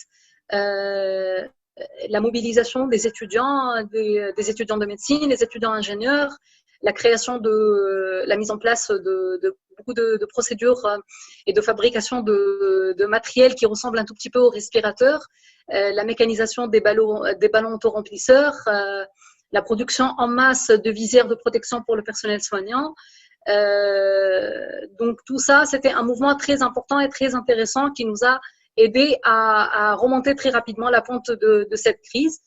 La société civile s'est aussi engagée pour équiper beaucoup de services, beaucoup d'hôpitaux avec les associations qui ont fourni les hôpitaux en matériaux de protection et en matériel de réanimation aussi. Et la société civile qui a aussi participé en aidant le personnel soignant pour tout ce qui est alimentation, pour tout ce qui est transport. Et là, c'est bien particulier, c'est purement méditerranéen, je dirais. C'est un peu le contexte tunisien en toute sa particularité. Et ça a permis de gérer cette crise d'une façon jusque-là adéquate. On reste très vigilant pour les prochains jours. On espère garder ce profil bien clarifié de la courbe tel qu'on l'avait espéré au départ, surtout que nous avons commencé le déconfinement de façon progressive à partir de la semaine dernière, à partir du 4 mai. Le 11 mai, c'était la deuxième phase de déconfinement. Ça va prendre encore plusieurs semaines. Les écoles n'ont pas encore repris. La reprise universitaire se fait progressivement et les corps de métier reprennent eux aussi progressivement un à un. L'activité bien particulière ce mois-ci parce que c'est le mois de Ramadan, donc avec toute la particularité pour la population tunisienne. Et donc, c'est un déconfinement progressif qui essaie essentiellement de garder tout le gain que nous avons acquis au cours des premières semaines. C'est essentiellement ce qui s'est passé en Tunisie au cours des 2 derniers mois, voire des deux mois et demi. Jusque-là, on contrôle parfaitement bien l'épidémie. J'espère qu'on va continuer sur la même portée. Merci. Merci à vous. Bon, merci beaucoup, docteur Maghraoui. C'était très clair et très intéressant votre présentation sur le panorama épidémique en Tunisie. C'est vrai que nous, on regarde ici les chiffres, mais on n'a aucune idée de comment ça a été géré, comment c'était organisé. Et la manière dont vous avez présenté, c'est assez clair, c'est très, très intéressant. Et je pense que nous avons même des leçons à apprendre de vous tous, en fait. Et merci pour la remarque parce que j'avais cette question, mais peut-être qu'on va la discuter à la fin. C'est les mois de Ramadan, pas que pour la Tunisie, mais pour tous les pays majoritairement musulmans, dont le Sénégal par exemple, et qui montrent cette particularité dans le comportement des gens, les habitudes normales et tout ça, qui aurait pu peut-être être un enjeu aussi pour la réponse à l'épidémie. Et en fait, ça a montré encore une fois le côté solidaire des musulmans envers leur communauté. Oui.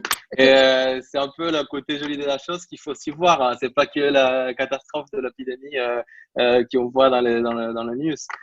Donc, peut-être que Véronique et Jordi ont des questions pour nos deux derniers intervenants avant de repartir en voyage, de revenir en Europe, atterrir en France pour clore notre séance d'aujourd'hui. Oh, merci beaucoup, Juan. Mais je crois qu'on peut avancer avec Sabine et après on fait les rangs devant. Merci beaucoup à tous pour se maintenir ici live. Merci. Sabine. Merci. Donc, je vais revenir sur la France où la situation, vous le savez, est pas tout à fait aussi réjouissante que sur le continent africain, que ce soit le Maghreb ou l'Afrique subsaharienne.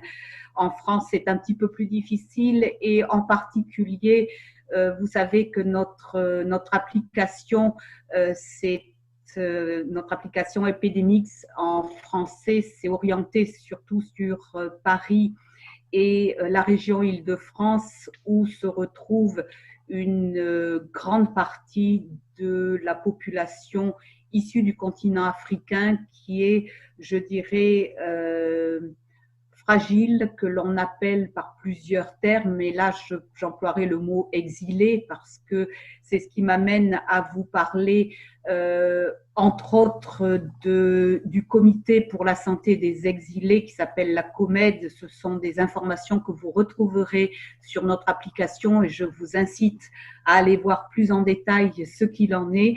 Mais j'ai pris deux petits exemples pour parler de ces exilés qui sont en grande majorité issus du Maghreb, en particulier des personnes de plus de 60 ans, et puis des demandeurs d'asile venant d'Afrique subsaharienne et aussi beaucoup de mineurs non accompagnés.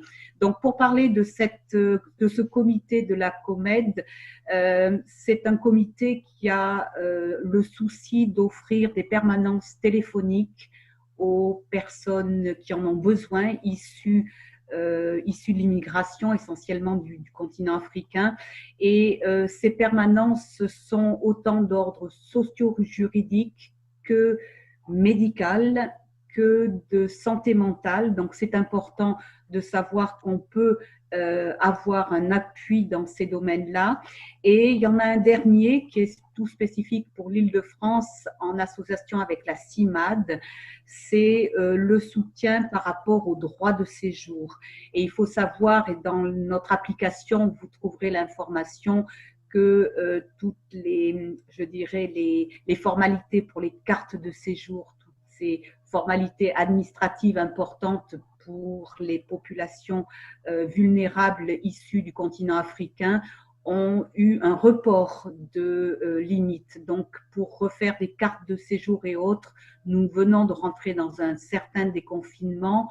Les mairies, les préfectures ne sont pas encore totalement ouvertes, mais ça se fait de plus en plus et rapidement. Donc, de ce côté-là, vous verrez en regardant cette application qu'il y a un appui réel offert pour la population des exilés. Et alors, très rapidement, je veux simplement vous signaler qu'en France, il y a à peu près un exilé sur 3 qui est considéré comme mineur. Alors, chez nous, on les appelle les mineurs non accompagnés.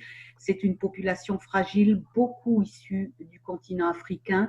Et là, il y a une association qui s'appelle Coalia, qui s'intéresse plus particulièrement aux soucis d'hébergement, parce que le plus dur quand on est dans la rue, qu'il y a cette pandémie, qu'il y a ces problèmes, la grosse difficulté, c'est l'hébergement pour tous ces jeunes et pour moins jeunes également. Et il faut savoir que sur Paris et l'Île-de-France, dès le début du confinement, ont été ouverts des places dans des gymnases, dans des centres pour les personnes qui en avaient besoin, les personnes atteintes de Covid. Il y a eu par exemple 13 places qui ont été réservées pour des jeunes mineurs non accompagnés qui étaient atteints du Covid, mais sans atteinte grave physiquement. Et puis, dans un gymnase à côté, toujours dans Paris et dans la banlieue parisienne, ont été ouverts 400 places pour ces personnes-là. Donc, il faut savoir qu'en France, il y a, et en particulier à Paris et dans la région Île-de-France, il y a un énorme effort fait pour les personnes vulnérables issues de l'immigration et en particulier du continent africain, dont on essaye d'apporter appui juridique, appui dans la santé et également appui sur l'hébergement. Donc, je ne vais pas rester trop longtemps sur ces facteurs-là. Moi, je vous incite à aller voir sur l'application Epidemics ce que nous avons fait et voir que pour les Africains, en particulier sur Paris, il y a des affiches qui ont été traduites en langue locale, il y a des informations qui l'ont été, et je me souviens avoir vu en particulier, ça c'est un clin d'œil pour le Sénégal, des affiches écrites en Wolof, donc la langue qui peut parler aux Sénégalais qui sont donc sur la France. Donc je vous incite à aller voir notre application et chaque jour on la met à jour et sachez qu'elle est pleine d'informations officielles qui permettent d'aider les populations vulnérables et en particulier les populations fragiles issues du continent africain. Je vous remercie. Merci beaucoup Sabine, merci beaucoup pour cette présentation sur le contexte français. Le contexte français qui commence à déconfiner en ce moment, petit à petit, pas à pas, mais comme vous avez dit, là, la solidarité, encore une fois, se montre dans les rues avec l'aide à l'autrui, en fait, aux étrangers qui sont en France bloqués par des raisons diverses, mais aussi par les étrangers qui habitent en France depuis longtemps. Donc, comme on vous a dit, il faut aller voir sur le site d'Epidemics France et vous allez trouver plus d'informations autour de tout ce qui est disponible en ce moment pour l'aide aux exilés, aux réfugiés et aux personnes vulnérables dans le terrain français. Donc, je vous laisse la parole à Jordi et à Véronique pour clore avec notre séance aujourd'hui. Je vous remercie aussi votre présence, votre idée parce que c'était très, très, très, très riche. Vous avez donné maintenant des images, ce qu'on voit ici dans les infos, dans les figures qui ont lit sur Internet et sur les journaux. Ça fait plaisir de voir que l'Afrique a été épargnée malgré la présence qu'il y a encore. C'était pas aussi fort qu'en Europe, mais on continue vigilant et on continue solidaire aussi. Donc, je vous laisse la parole, Jordi et Véronique. Merci Juan. Extraordinaire entretien et merci à tous pour la participation. Et on voudrait vous demander à tous, non, c'est clair que l'Afrique, ça n'est pas touché et de la même manière, comme on dit, que l'Europe, que l'Asie, que l'Amérique du Nord, non? Mais la docteure du Sénégal a laissé très clairement les deux docteurs du Sénégal, on le sait très clairement, l'image qui ça pourrait être plus tard, non?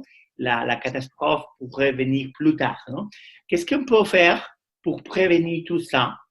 Et pour une fois qu'il y a du temps, non? Qu'on peut voir, normalement, c'est quelquefois, dans quelques épidémies, c'était l'Afrique qui a été premièrement touchée. Et dans ce sens, c'est le contraire maintenant, non? C'est l'Afrique qui peut voir, qui peut garder beaucoup de mois ou beaucoup de semaines, en ce cas. Qu'est-ce qu'on peut faire pour prévenir la chute postérieure ou les deuxièmes vagues? Aucune personne, chaque personne peut participer. Même même la docteure qui est dans la voiture. Génial. Merci pour votre continuité. Docteur Thiam qui continue de nous suivre avec le masque dans la voiture. Merci, docteur. C'est formidable. Parce qu'il faut rentrer pour rompre le jeûne aussi. Bien sûr, bien sûr. Oui, j'ai entendu la question, peut-être que je peux dire à mon avis.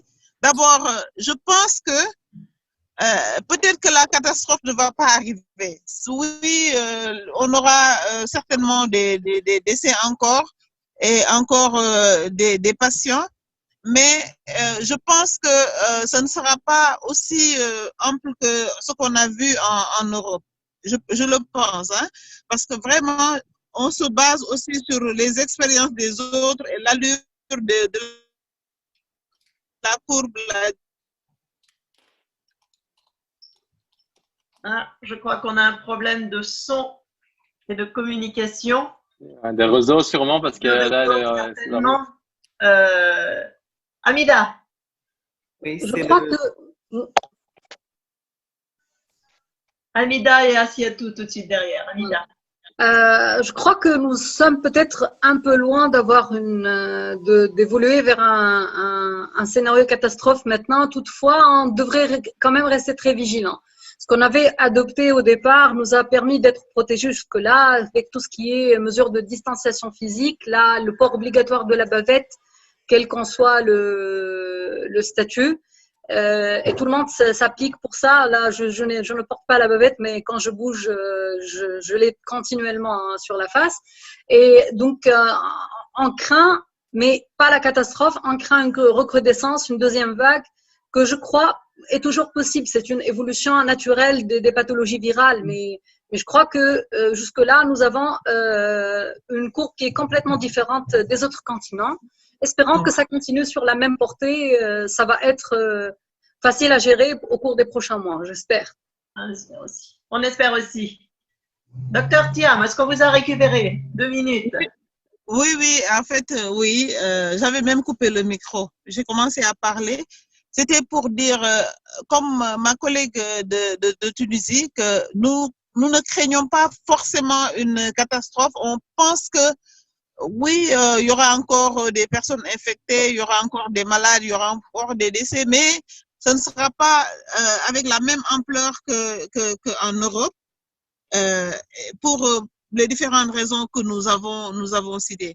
L'autre chose, c'est que nous pensons que l'Afrique devra tirer des leçons de cette épidémie pour, oui, renforcer les systèmes de santé, pour mieux s'organiser, mais surtout pour inventer ses propres moyens de lutte. Nous avons vu comment les populations se sont appropriées, par exemple, la confection de masques, au lieu d'attendre qu'on nous fournisse des masques de l'extérieur, comment les populations ont commencé à être inventifs pour apporter des solutions.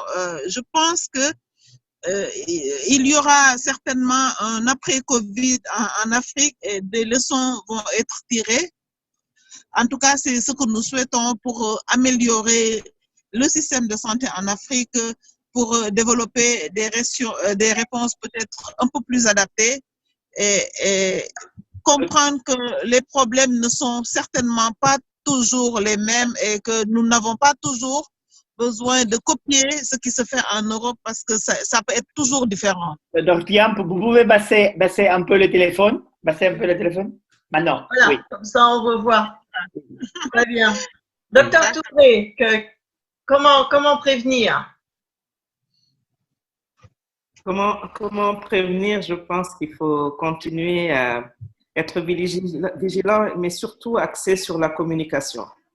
Parce que les gestes barrières, tout ce qu'on a mis en place, le problème, c'est l'usure du temps. Et si le virus circule tout le temps, alors que les gens commencent après à prendre l'habitude à se dire « Oh, après tout, ce n'est pas si grave », c'est là où, quand on baisse la garde, qu'on peut être à risque d'avoir une seconde. Donc, je pense qu'il va falloir s'appuyer sur nos réalités à savoir communiquer en se basant sur les structures existantes, que ce soit au niveau des groupes culturels, que ce soit des leaders religieux, des associations sportives et culturelles qui sont très actives ici, des associations de femmes. Je pense qu'il faut une communication ciblée pour qu'on continue à garder ces gestes barrières et à être vigilant par rapport à la circulation du virus. Et par contre, moi, ce qui me tracasse un petit peu, c'est peut-être moins l'aspect pathologie que l'aspect répercussion économique et sociale, qui, comme vous le savez, aura lieu partout, mais dans des pays où déjà fragiles, ça peut avoir un impact encore plus important. Et c'est là où toutes les solidarités sociales et autres vont devoir vraiment entrer en jeu. Quand je dis social, je parle certes de toutes les compagnies, les industries et autres, mais je parle aussi de la solidarité qui existe chez nous et qui a été mise en œuvre là, lors de cet autoconfinement avec des associations qui se sont mobilisées pour soit fournir des masques, soit fournir de la nourriture aux écoles coraniques qui étaient confinées, des choses comme ça. Je pense que c'est sur cela que nous allons devoir nous appuyer pour pouvoir continuer à maîtriser la situation. Très bien, merci beaucoup. Docteur Hassani. Oui, merci pour la parole. Donc, je vais aborder la question de la même façon que Dr Touré. Il faut être très prudent. Dr Thiam nous a donné des très bons chiffres avec une mortalité très faible, mais je ne sais pas si Dr Thiam a les statistiques des personnes âgées de plus de 55 ans au Sénégal. Je ne sais pas si elle a pu avoir le temps d'isoler pour voir un tout petit peu mortalité par rapport aux cas diagnostiqués de personnes de plus de 55 ans, de plus de 60 ans au Sénégal, pour voir si cette mortalité reste toujours faible. Donc, je ne sais pas si Dr Thiam l'a fait, c'est véritablement une question. Mais sinon, moi, je pense que l'une des évidences par rapport à ce nouveau coronavirus, c'est que c'est un virus mortel pour des personnes d'un certain âge. L'âge est un facteur très important pour le risque. En Afrique subsaharienne, à l'exemple de mon pays, par exemple en RDC, les personnes âgées de plus de 60 ans constituent 4% de la population. Et pour une mortalité semblable à celle qui s'est passée en Europe ou en Chine pour cette tranche d'âge, ça va faire quand même des milliers de personnes, mais on risque de ne pas trop le voir, peut-être parce qu'il n'y a pas beaucoup d'endroits où tester, ou alors ça va être très étalé dans le temps. Mais en tout cas, la vérité, c'est que je pense qu'il faut rester très prudent. Comme l'a dit Dr Malraoui, il faut pas dormir sur ses lauriers, il faut qu'on reste très prudent. Alors, l'impact indirect, à mon avis, sera peut-être la plus importante. Et cet impact indirect social, économique, va beaucoup bouleverser les tissus, l'économie africaine, parfois tournée vers l'extérieur. Je vois l'exemple de la RDC où on importe beaucoup de choses et aujourd'hui, les prix ont grimpé au marché et ça, ce n'est pas facile pour la population. Donc, l'impact indirect pourra être très, très important et difficilement on peut prédire aujourd'hui jusqu'où elle ira. Parce que moi, je vois très bien que les pays européens, les pays des États-Unis, l'Amérique du Nord, la Chine, auront du mal à accepter des voyageurs qui viendront des pays qui ont encore du coronavirus, si eux, ils finissent avec le coronavirus. Et ça va encore aggraver, ça va être un peu traduit comme une forme de, je ne sais pas comment je vais dire, de stigmatisation, mais pourtant, elle est normale, mais je ne sais pas comment je vais dire ça. Donc, il y a un impact qui est difficilement mesurable, qui sera très important. Merci. Merci beaucoup, Dr Hassani. Jordi, Véronique? Non, allez-y, Juan, je vous ai coupé. Allez-y, Juan. Non, moi je vous laisse la parole. Merci.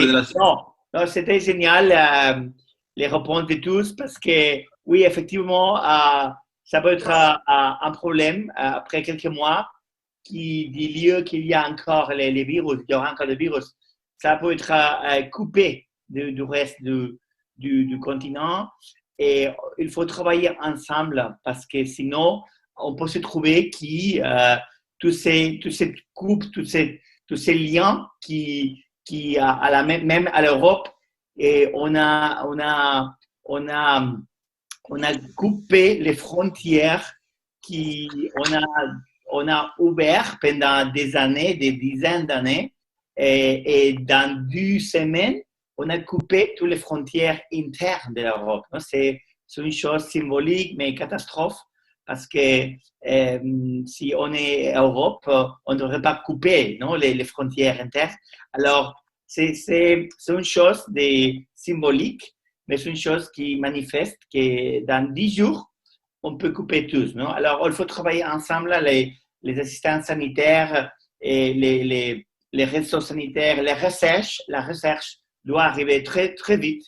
Et dans ce cas, on doit apprendre très vite des autres. Et il faut avoir attention. On avait l'Italie ici, très à côté de nous, de l'Espagne, 2-3 semaines avant, et on n'a fait rien pour stopper ce qui est arrivé. Alors, je crois que l'Afrique, il y a un peu d'avantage dans ce sens, et j'espère qu'il peut profiter de ça. Et évidemment, la population très jeune peut jouer un rôle très positif, mais on espère qu'on apprend très vite beaucoup de choses de ce virus et qu'on peut réellement compartir toutes les expériences dans tous les pays.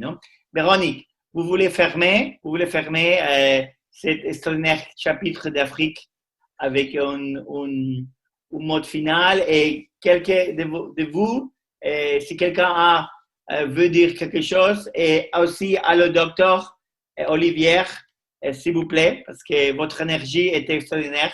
Si vous voulez dire quelque chose, s'il vous plaît, allez-y. J'ai noté beaucoup de choses parce que tout ce qui a été dit m'a passionné, mais je vais essayer de faire très très vite.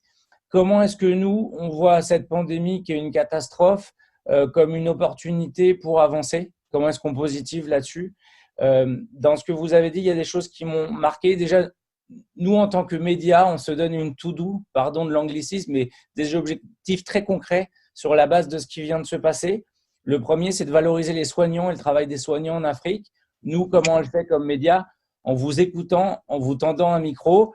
Aidez-nous en le saisissant. Dans tout ce que vous avez dit, il y a des messages de santé publique qui peuvent passionner les populations. Nous, notre savoir-faire, c'est de les rendre intéressants, de les rendre intelligibles parfois parce qu'on jargonne tous dans nos métiers, mais on ne peut pas le faire sans vous. Donc, c'est une opportunité extraordinaire, non seulement qu'on entende la parole des soignants africains, des médecins, des infirmières, des sages-femmes, et qu'on rende ce message accessible et à vos populations. Nous, on a une chance, c'est qu'on peut le mettre au cœur de leur téléphone portable qu'ils ont en main tous les jours. On peut même donner envie à la nouvelle génération d'embrasser ces professions, et Dieu sait qu'il va y en avoir besoin. De ce qu'a dit le docteur Thiam, il y a un point qui est très important et que nous, on voit dans les réactions à nos articles. Aidons les malades en luttant contre la stigmatisation. On répète à longueur de phrases dans nos articles, aucune maladie n'est honteuse. C'est un message qui n'est pas encore passé, ici aussi, je vous rassure. Et on peut vous aider là-dessus à rappeler que voilà, la maladie, c'est un fait de la vie et qu'on peut vous aider à lutter contre une maladie, mais que tout ça n'est jamais honteux. Luttons contre les fake news. Là-dessus, je pense que nous, comme médias, c'est très compliqué d'être un média, je mets les pieds dans le plat, de santé rentable en Afrique. C'est un cauchemar pour nous pour boucler nos budgets chaque mois parce que très concrètement, pour l'instant, on ne fait que perdre de l'argent, évidemment, en construisant ce média. Sensibilisons les organisations internationales, les entreprises, ceux qui ont de l'argent sur le continent, pour que non seulement ils soutiennent ce qui se fait en termes de santé, puisque vous soignez aussi les gens qui travaillent dans les entreprises et les populations, mais qui soutiennent aussi les médias qui passent les messages de santé publique. Et voilà, évidemment, n'oublions pas les autres maladies. J'ai été rassuré parce que je vous entendais parler, Karim. Nous, la une aujourd'hui de notre édition sur la RDC, c'est les prix de l'alimentation qui montent. Ça, évidemment, c'est de la santé. C'est rappeler les ravages de la rougeole. Je suis rassuré, on donne bien le chiffre que vous donnez sur l'an dernier. C'est parler du paludisme. On a fait une interview il y a quelques jours du patron de la lutte contre le paludisme au Sénégal. Et évidemment, parler du Covid comme angle, est-ce que le Covid dérange ou peut aider la lutte contre le paludisme dans le pays? Mais voilà, portons tous ces messages de santé, puis soyons innovants sur la forme. Évidemment, nous, on rêve de développer la vidéo, des infographies, mais travaillons tous pour que la santé soit passionnante. On fait un quiz sur le coronavirus, même si ce n'est pas forcément le sujet le plus sexy et le plus évident. Mais oui, on peut rendre ça ludique et intéressant et passer tous les messages de santé publique que vous avez évoqués. Et donc voilà, on va tous vous embêter dans les prochaines semaines. Soyez sûrs que vous aurez un coup de fil d'Allo Docteur Africa. Et donc, merci de décrocher. Merci beaucoup, Olivier. Voilà, je crois que l'objectif de ces web live épidémiques, c'est de faire connaissance, de dialoguer entre nous, de voir toutes les ressources, les intelligences, les innovations qui sont en place et de créer ce réseau d'experts avec une très grande base de confiance. C'est-à-dire qu'on va tous faire pour le mieux là où nous sommes avec nos compétences et nos expertises. Donc oui, répondez à notre partenaire Allo Docteur Africa, je sais que vous allez le faire, bien sûr, et que vous allez continuer ensuite à développer des messages de communication. On en a parlé aujourd'hui de la nécessité de communiquer avec les populations, avec les patients, avec d'autres corps de métier. Et nous continuerons les web live Epidemics aussi souvent que possible. Nous en prévoyons un autre sur l'Afrique le mois prochain. Et le suivant, c'est la semaine prochaine, mardi prochain. Retrouvez-nous. On parlera à nouveau de gens très vulnérables pendant cette épidémie de coronavirus. Bonne soirée à tous et à bientôt. Merci à tous. Merci. Hein? Merci à tous. Bienvenue Au revoir. Chez nous. Et au revoir, mais on se voit très tôt. Et s'il vous plaît, soyez prudents. Merci à tous. Merci. Au revoir, merci. Merci.